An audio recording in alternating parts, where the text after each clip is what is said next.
Hello, guys, and welcome back to my YouTube channel. Today, we'll be talking about the interview that Queen Ninja had on the Illegal podcast. Owamie was interviewed on the podcast by Neo Pollution and Mosa, and damn, the girl was on fire. She looked gorgeous, and her makeup and hair was on point.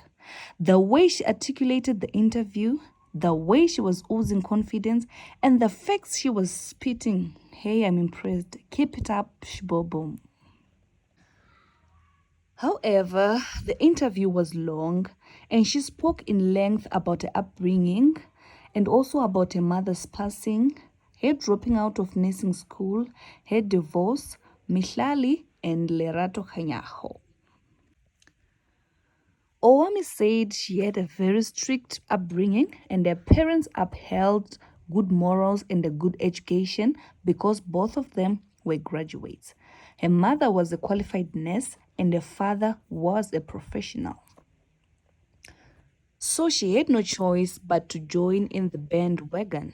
She enrolled Komedunsa to train as a nurse, but she hated it. She kept going to impress her mother. Her mother got sick in 2012 and she later passed on in 2013 due to the nurse negligence. That is when her resentment for nurses grew and she decided to drop out with the encouragement of her ex-husband. Queen Ninja gushed over the good times she had with Mr. B. She actually said, "A happy marriage is one of the most beautiful things you can actually have in life. You have a built-in best friend, you have a built-in life partner. It's so comforting to have someone by your side." She said her ex-husband was soft and he was in tune with his feminine side, and for years she was genuinely happy, although both of them had their weaknesses. She went on to say Mr. B was a good man, and when they first lived together, he would tell her every morning that she was beautiful. And the reason behind this was he saw that Owamie had very low self-esteem. Indeed, he was a really good man. She went further on to say her ex-husband wanted a stay-at-home wife that did nothing. But whilst she was at home, that is when she started her YouTube channel because she wanted to make a few coins. She was hoping that she could earn 1,000 rand and improve the situation they had at their home. But the first check she had on YouTube was 23,000 rands, and wow, she was blown away, and she decided to take it seriously and it became her day job. She started putting in the work and was earning 4 times her ex-salary, and this is where all the problems came about. It bruised Big Guy's ego, although Owamie tried to cushion him by giving him her card, and every time she wanted money, she would literally ask him for it. But all this did not stroke his ego, and he ended up cheating on Miss Fearfoko. Owamie said that Mr. B was always wanting to prove a point to her or even to other people, which was definitely a sign for low self-esteem. And the lifestyle they had, he always wanted people to think that he was the one funding it whilst Owamie was. She spoke about how she paid lobola for herself because girl was deep in love and they did so many things for each other in their marriage, so it was not something new to them. It really hurt her so much, and up to this day, Mr. B has never paid back that money that Owamie lent him for lobola. She has since changed his strategy, and she's no longer helping men with anything. She's no longer helping them clear their debts. She's no longer helping them paying lobola. Instead, she said, let Indoda struggle for their happiness. or for their greatness. Never help or feel sorry for him because it definitely can backfire in the future. If a man wants to be the macho man in the relationship, if he wants to be the in-order, he should step up and make money, be the provider and the protector. And he should not try to dim their partner's light if they're doing well in life. That men should also marry on their level.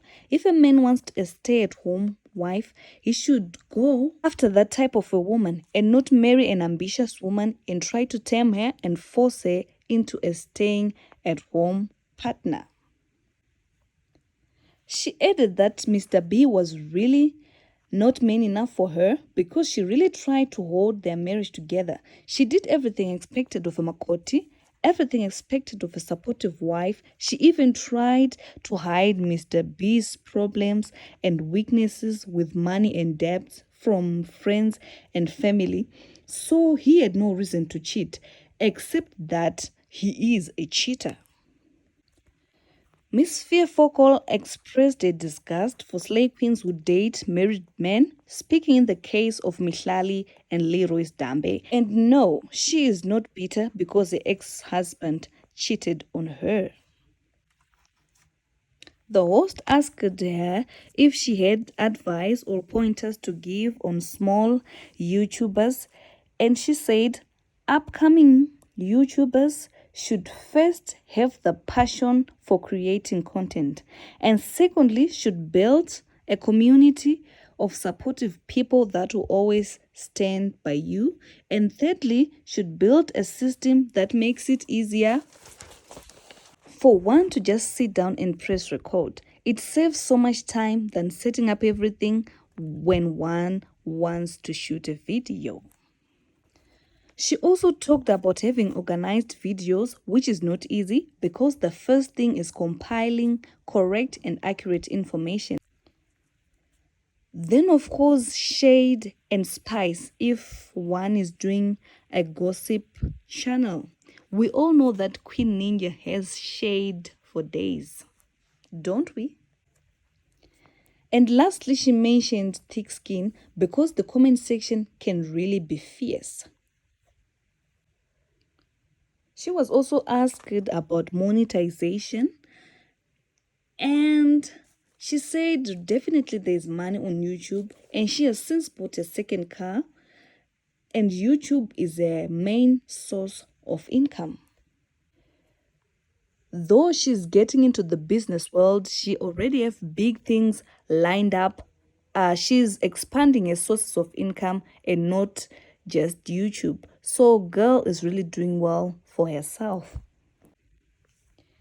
Nell asked her to speak about her divorce party, and she said she booked a venue which is for free, and she wants all her ninjas to attend and not worry about financial constraints, though the ninjas or the people attending the divorce party will have to buy food for themselves, and she will provide food for those who cannot afford.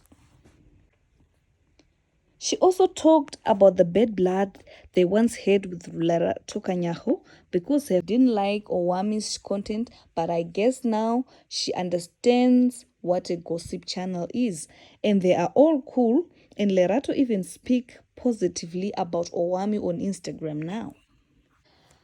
Other YouTubers are now talking about her because she is now become popular and she's now big on YouTube. But she said beware, she can now afford a lawyer, so she would definitely sue anyone who lies on her name. So Ish, I hope I've said everything accurate and by the book, Shibobo. Queen Ninja also said she's going to continue working hard and she's going to grow big and be rich, and she's also going to be having a YouTube masterclass in December this year. Mugel have a lot of things planned, and she's going to be a director on a channel and not only a presenter and a reporter. As for me, I thoroughly enjoyed the interview. You can go and check it out on the Illegal podcast is the latest episode. I hope I gave you a clear summary. If you're not somebody who's willing to sit for an hour and 30 minutes long, I hope my summary was good. Tell me what you think, guys.